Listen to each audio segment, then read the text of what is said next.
Welcome to Your Yes-Filled Life. I'm Brenda Winkle, energetic leadership guide, psychic medium, and somatic coach for ambitious leaders who know their gifts are real and who want to stand fully in them. Here, you'll learn how to trust your intuition, embody your vision, and step into the freedom you've been craving, all without chasing more certifications or carrying stuff that does not belong to you. Every week, I'll share powerful practices and conversations with thought leaders and changemakers that help you transform your vision into embodied confidence, claim your gifts without apology, and lead with both clarity and freedom. Because your gifts aren't cute, they're powerful, they're real, and they're needed. Start today by downloading my free energy audit at brendawinkle.com/audit. It's the exact tool I use to track what's fueling me and what's draining me. It will help you discern between that hit of achievement and true joy so that you can lead with more clarity and impact. This is your space to stop proving, start embodying, and live fully in your gifts. Welcome to Your Yes-Filled Life. Hello, and welcome to Your Yes-Filled Life. I'm your host, Brenda Winkle. Today on the podcast, we're going to be talking about something that many high-capacity leaders experience, and that's something that I call the collapse. So the collapse isn't like literally falling down in a collapse. It's an energetic collapse. So if you think about the difference between, like even with your posture, try this now, curling the shoulders in and lowering the chin just slightly, that energetic posture, versus creating space and width across your shoulders, lifting the head and the chin. And so that now we've got straight back, shoulders pulled back and down in a relaxed way. Do you feel that difference? Now, let's go back and forth between them just one more time so we can really embody the difference between a collapse and a full empowerment in the body. And then we're going to talk about what's happening when we feel this energy, because I know that this will be familiar to you because this is human, right? This is no comment on your ability as a leader. This is no comment on your healing journey. This is something that all of us experience from time to time. So let's go back into the collapse. We have our shoulders turned inward. We're kind of rolled down in the front of our body. We're hunched over a little bit. The chin is lowered. Just feel that energy. And I'm sure that you can remember times that you have been in this kind of configuration, even if your body didn't show it. Times when you didn't speak up when you wanted to, when you didn't share the solution that you knew that you had, or even when you didn't share the idea that you had because you were worried it wasn't good enough or it wouldn't be received. Or what is so common with the visionary leaders and high capacity people that I work with is you have a tendency to see things in a really broad perspective, in a really broad way. You can see solutions that no one else can because of your access to intuition and empathy. And so many times, people with less broad vision and less empathy are the ones calling the shots. And so may have been times in your life when you thought, I shouldn't speak up because they must know more than me because they're in positional leadership, when the truth is you actually have a different, holistic, and broader perspective that would have been actually useful, but you didn't share it because of this collapse energy. So if you're still in that position, go ahead and take your shoulders back and down, and let's make sure that they're really comfortable there. Let's roll the shoulders back and down 3 times. Just roll them back and down. 1, 2, and 3, and then allow the arms to just naturally hang from the shoulders. If you're on a chair with arms or you're driving, just allow them to go straight down from the body. If you're standing or if you're walking, just feel what that feels like to have the arms directly below the shoulders, and the shoulders are back, lifting from the chest, and there's a little slight lift in the chin that allows you to look up and out. It feels really different, right? So, one of the things that I've been working on personally and that I've been working with clients on is exactly this, getting out of this collapse energy and taking back your power. Most of the time, when I find high capacity leaders in a form of a collapse, it is not weakness. It is not that you don't know what to do.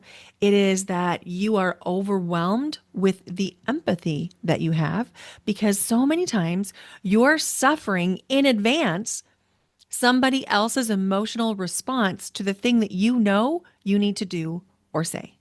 Does that feel true? Because it feels true for me. And it's been true for so many of the clients I've had over the last several weeks. We're working on issues around this and related to this. And so it can feel like you are in a functional freeze. And in fact, you may be in a functional freeze. And if you've listened to previous episodes of Your Yes Filled Life, you know that the functional freeze is a nervous system stress state. We don't get a choice what nervous system stress state we go into. The nervous system decides that. So it might be fight, or you get combative, or you add more things to your schedule, or you get really busy, or you're just a little bit contradictory, or you're argumentative, or perhaps your current flavor is more flight.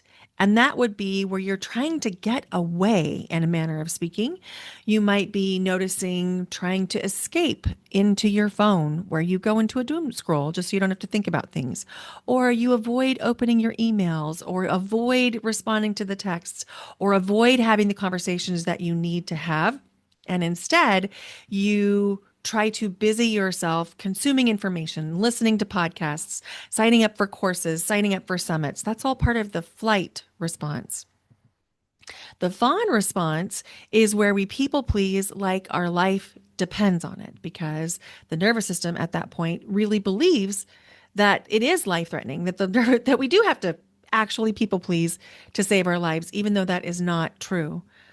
So today we're talking about this functional freeze, the collapse. Again, this is a nervous system response. We are not going to make it good or bad. It is truly neutral, but it doesn't feel neutral and it doesn't feel good when we're in this collapsed state. Many times when we're in this collapse, the functional freeze, some of the things that we'll start to see are we take on more responsibilities, even though we know we don't have capacity for them.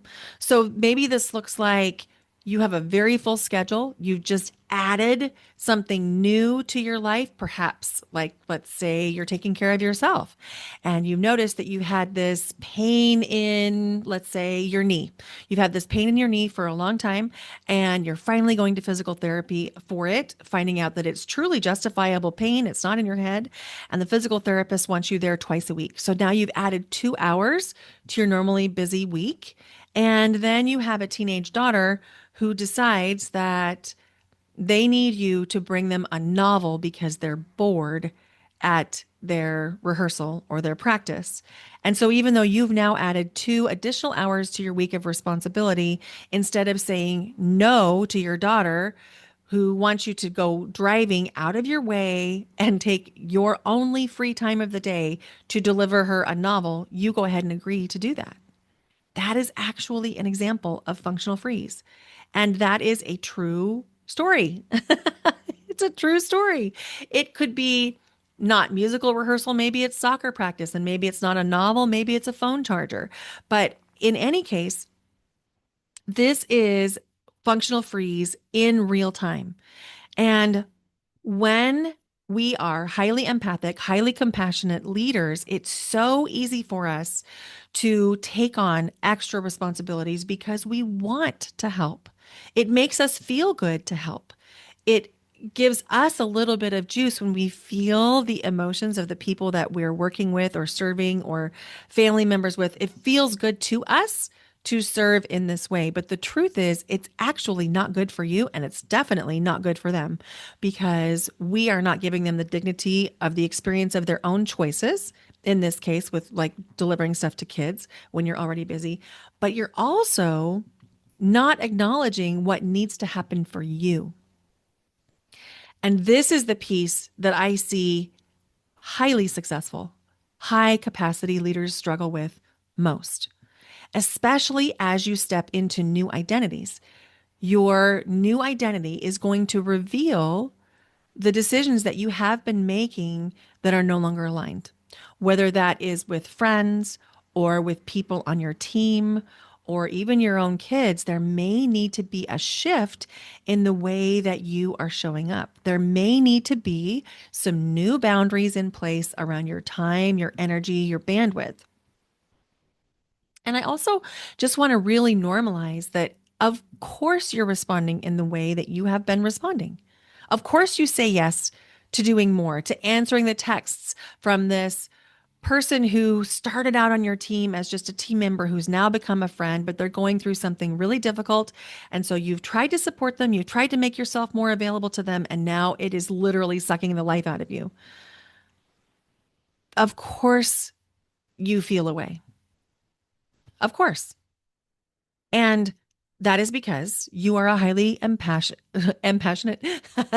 I'm combining words. You're a highly empathic, compassionate person. But if we don't step into our own power, think shoulders back, leading with the chest, chin raised right now. If we don't step into our own power and protect our own energy, time, and bandwidth, no one else is going to. And one of the things that we need to do as we step into these new identities is to allow ourselves to admit to ourselves, oh, I'm in a new identity right now. And the behaviors that I've engaged in and the ways in which I've shown up are no longer aligned with my new identity. We're not going to make you bad. We're not going to make the identity bad. We're not going to make the other people bad. None of that's true. Nothing has gone wrong here, but you're exhausted and you're depleted and you need some relief, right? That's where so many people are having conversations with me right now, both in my membership, the Spiritual CEO, and my private clients. This is coming up in any number of ways. In fact, the stories that I've told you today about dropping off the novel to musical practice and the responding to team members who are going through a time, those are real stories from my clients' lives.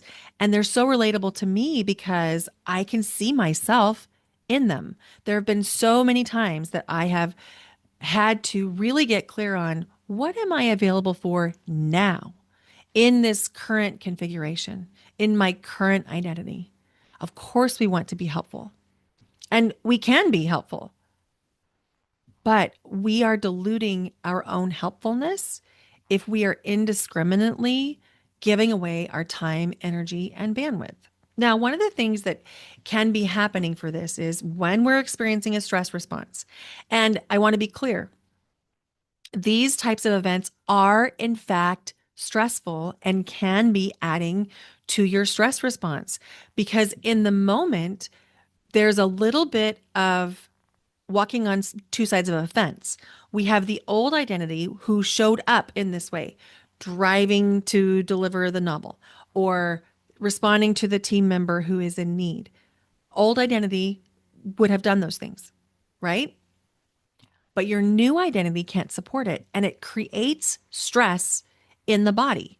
So not only do you have the stress response of the ask that is being asked of you, but now you also have an identity shift stress response. And so what happens is your field of vision narrows and it gets really, really narrow, almost like you're looking through like a telescope. So you can only see this exact problem in front of you. And when you can only see this exact problem in front of you, your mind, your ego, your mental field is going to say, I must solve this problem in front of me because I need to feel better. And this problem in front of me seems like the natural thing that will make me feel better. It is the next domino that should fall that will move the energy along, right? That's so natural. It's a natural response to want to respond to that energy in that way because what's happening is literally your field of vision narrows. This is what happens in a stress response. If we can regulate the body and the nervous system enough to allow that field of vision to open back up, it will allow you to see the broader picture. And when you can see the broader picture, you can now have the spaciousness to determine, is this thing that I'm being requested of, or that I'm being asked to do, or that I'm even considering doing, is it actually aligned with my goals, with my identity, with how I care for myself, with how I show up for others? Is it aligned or is it misaligned? And I want to really normalize that this is part of that identity process. And in my experience, I'm just on the other side of a massive identity shift. And I'm noticing that one of the things that is incredibly supportive for me right now is pausing, giving myself time to notice, how do I feel? Am I in the collapse or am I in the fullness of me? Am I in my empowered self energy with my shoulders back, my chin up a little bit, and my chest lifted? So if I pause and I allow myself to feel the energy, a lot of times I can make a more aligned decision. And it's really important to name that, again, nothing has gone wrong with you. Nothing has gone wrong here. You are not weak. You are not bad at boundaries. You're just going through an identity shift. And one of the things that can happen for us, especially if you're really good at what you do, and you are, if you're listening to this podcast, you're probably a high achiever, you're high capacity, you're doing big things, you're creating big things. And one of the things that can actually get in our way is how good you are at those things, because it comes so naturally to you. And it's probably even fun for you to work inside your gift. You're probably like, yeah, this is so much fun, until it's too much. And so, just wanting to give you permission to evolve in the way that feels right for you, permission to set new boundaries with this new identity, permission to do things differently in a way that feels more nourishing to you. And if this resonates with you, stay close, because I'm teaching something around this very, very soon. I want you to know I believe in you, I see you, and you are worth going through this identity shift. You are worth taking time to consider how this new identity impacts your decisions. You are worth standing with your shoulders back, your chin lifted, leading with your chest. You're worth it. I believe in you. Thank you so much for listening to Your Yes Filled Life. If you enjoyed this, please go give the podcast your rating and review.